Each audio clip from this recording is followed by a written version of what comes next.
Selamat pagi semuanya. Gimana hari ini? Tadi hujan nggak lewat di sini? Sekarang kan lagi banyak penyakit. Jangan keluar-keluar kalau nggak penting-penting banget. Jadi tetap di rumah ya. Nah sekarang sebelum ibu masuk ke pembelajaran, ibu mau absen dulu ya. Yomaya Kristanti hadir? Ya hadir. Doni Ramansyah hadir? Hadir. Depo? Kok Depo nggak masuk ya? Ada yang tahu Depo mana? Kalau ada yang tahu, tolong segera bilang, kasih surat ke ibu biar ibu tahu kabarnya di mana. Oke, sekarang sebelum kita pembelajaran, kita berdoa dulu. Ada yang mau pimpin doa di sini? Ibu nggak mau ibu yang pimpin. Ayo, ada yang mau pimpin doa? Ya, silakan pimpin doa. Doni, berdoa dimulai.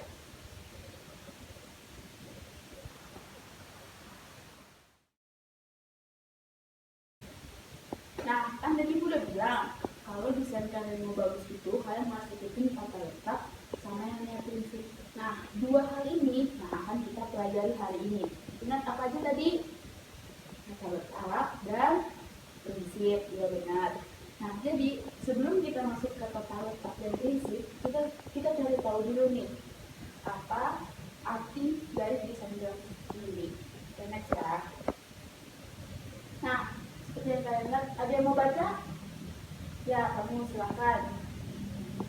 Kemudian desain grafis menurut Sugianto. Desain grafis adalah aplikasi dari keterampilan seni dan komunikasi untuk kebutuhan bisnis dan industri. Nah, jadi desain grafis ini berisi gambar, warna, yang lain-lain yang nanti akan kita bahas di dalam.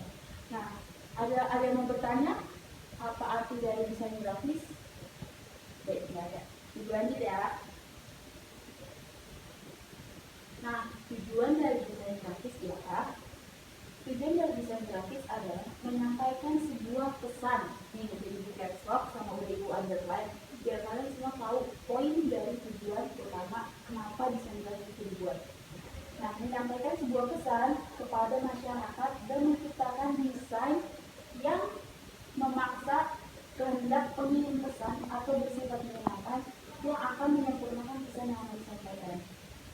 Jadi ternyata tujuan poster itu dibuat atau tujuan desain grafis itu dibuat biar si penyampaian pesan itu bisa menyampaikan pesan kepada masyarakat atau kepada tujuannya. Misalkan ibu mau buat acara nih, acara musik, festival musik.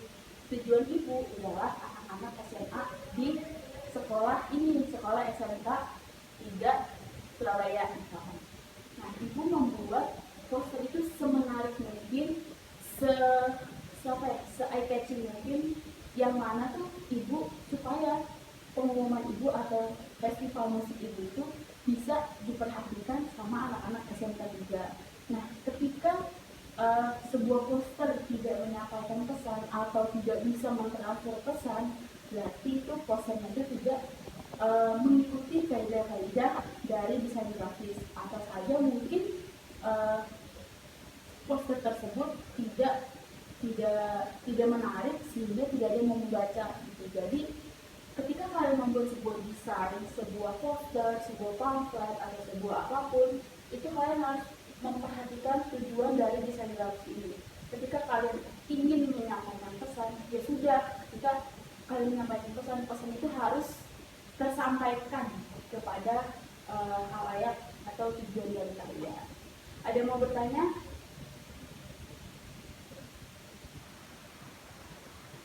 Ibu rasa cukup ya? Bisa ibu lanjut? Ya, oke.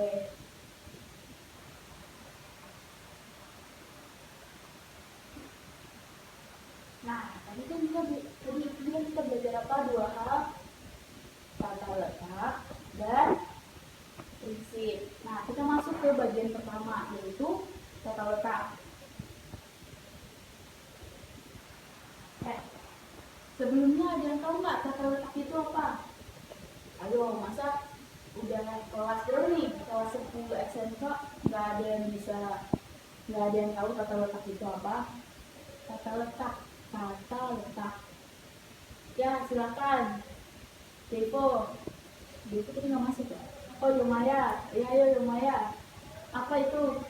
Apa itu nak? Tata letak. Ya, tata letak. Ya, boleh. Tata letak itu Yomaya bilang posisi atau tempat. Ya, benar Yomaya. Ada lagi yang mau menambahkan jawaban dari Yomaya atau kalian nggak setuju sama jawaban dari Yomaya? Ayo, apa-apa. Di sini kita bebas berpendapat. Ketika kalian ingin mengajukan pendapat kalian, yang lain harus mendengarkan dan harus menghargai. Oh ya, Suryani, apa tadi? Penempatan. Nah, ya sama. Yomaya bilang tadi posisi atau tempat, kalau Suryani bilang itu penempatan. Sebenarnya sama aja dan jawaban kalian dua benar. Tepuk tangan buat Yomaya sama Suryani. Ya, jadi tata letak itu posisi atau penempatan, benar sekali. Di mana tadi yang Ibu bilang sebuah desain grafis, sebuah desain itu akan bermanfaat, akan mencapai tujuannya ketika mengikuti kaidah-kaidah. Salah satu kaidahnya apa? Yaitu tata letak, penempatan. Penempatan seperti apa sih yang bagus, atau penempatan apa sih yang sekiranya tuh mencapai tujuan dari desain grafis tersebut. Kita belajar bareng-bareng. Nah, yang pertama, ternyata ada garis. Ada yang mau bantuin Ibu bacain garis itu apa? Masih malu-malu ya? Oke, Ibu bacain ya, dengerin ya. Garis merupakan rangkaian yang tersusun dari titik-titik yang menyambung dengan kerapatan tertentu. Garis memiliki sifat memanjang dan memiliki arah tertentu. Siapa di sini yang pernah lihat garis? Ayo. Kalau sampai nggak ada yang pernah lihat garis, berarti dia nggak pernah jalan-jalan. Karena hampir di setiap kehidupan kita pasti ada garis. Ayo, siapa yang mau kasih contoh adanya garis? Ya, Doni. Apa contoh garis, Doni? Iya, benar, garis yang ada di buku. Itu salah satu garis ya kan? Tadi garis apa definisinya?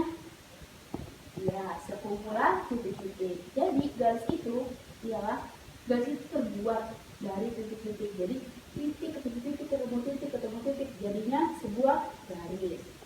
Nah, ternyata garis itu masuk ke dalam salah satu tata letak loh, di dalam desain grafis. Nah, di sini Ibu mencantumkan gambar yang mana gambarnya itu didapat garisnya.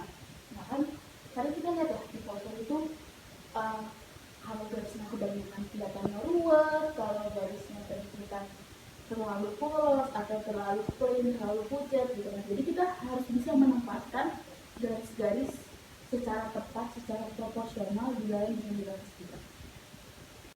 Nah, tadi kan garis kan Ibu bilang sekumpulan dari titik. Jadi titik ketemu titik jadinya garis. Nah, garis memiliki sifat memanjang dan memiliki arah tertentu. Jadi ketika kamu membuat garis ke kanan, ya dia seterusnya akan ke kanan. Gak mungkin ketika kalian membuat garis ke kanan, dia ujungnya ke kiri. Kecuali kalian itu mengarahkan, mau ngarahin garisnya mau ke kanan dulu, baru ke kiri, baru ke atas, baru ke kiri. Gitu. Itu baru bisa. Gak ada yang mau ditanyakan tentang garis? Jadi udah ngerti semua ya. Ya nanti Ibu tanya. Next. Nah, selain garis, ternyata ada ilustrasi. Ada yang tahu nggak sebelum kita bahas nih? Biar lihat dulu. Sebelum kita bahas, ada yang tahu nggak ilustrasi itu apa? Ayo, Devo. Devo nggak masuk. Suryani, Doni, terus Yomaya. Ayo, ada yang bisa nggak? Ilustrasi itu apa? Atau ada yang udah pernah ilustrasi itu apa?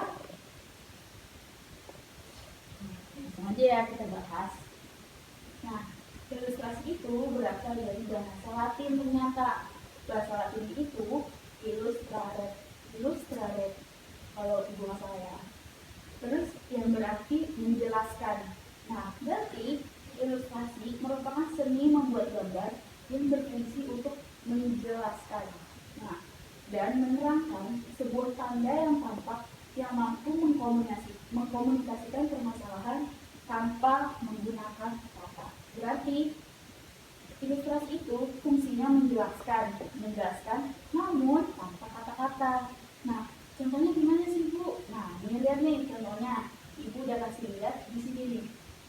Ada yang bisa kasih tahu atau mentranslatekan ilustrasi yang Ibu kasih ini apa? Ada 5 perempuan dengan warna kulit dan warna rambut yang berbeda-beda, dengan model rambut yang berbeda-beda. Ada yang bisa terjemahin ini apa? Nah, kalau ada yang nggak jawab, Ibu jawab ya. Nah, jadi kan 5 perempuan ini dengan warna kulit yang berbeda, dengan model rambut yang berbeda, dengan ras yang berbeda. Kita bisa lihat dari warna kulit mereka. Ya mungkin kalau orang dari timur, dari Indonesia kan kita bisa lihat kalau mereka berkulit hitam. Terus teman-teman kita yang dari Tionghoa, mungkin mereka berkulit putih, mempunyai mata yang sipit. Nah, dari sini kita bisa lihat kalau mereka itu berasal dari berbeda ras, berbeda keyakinan mungkin, namun mereka tetap bersatu di foto ini. Jadi dari ilustrasi ini yang bisa kita dapat, kalau meskipun kita berbeda-beda, namun kita semua harus saling menguatkan satu sama lain, harus saling bersatu. Apalagi kita berada di posisi atau kondisi yang sedang tidak baik untuk negara kita, dengan adanya virus yang lagi viral, yang lagi heboh ya kan. Jadinya siapapun kita, dimanapun kita harus saling membantu satu sama lain. Ya benar. Aduh. Jadi gimana? Ada yang mau ditanyakan dari ilustrasi? Ya. Oh, Doni mau tanya. Ya, kenapa Don?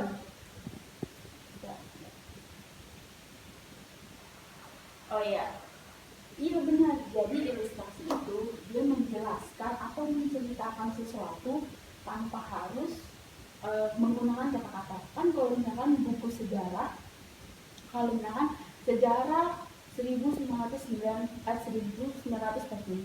itu kan biasanya pakai teks ya, kayak pada tanggal sekian dan sekian Soekarno diculik atau diambil paksa kayak gitu. Nah, namun dengan adanya ilustrasi, mungkin saja bisa dengan suatu gambar atau dengan suatu penggambaran dari ilustrasi itu, dia bisa menjelaskan itu semua.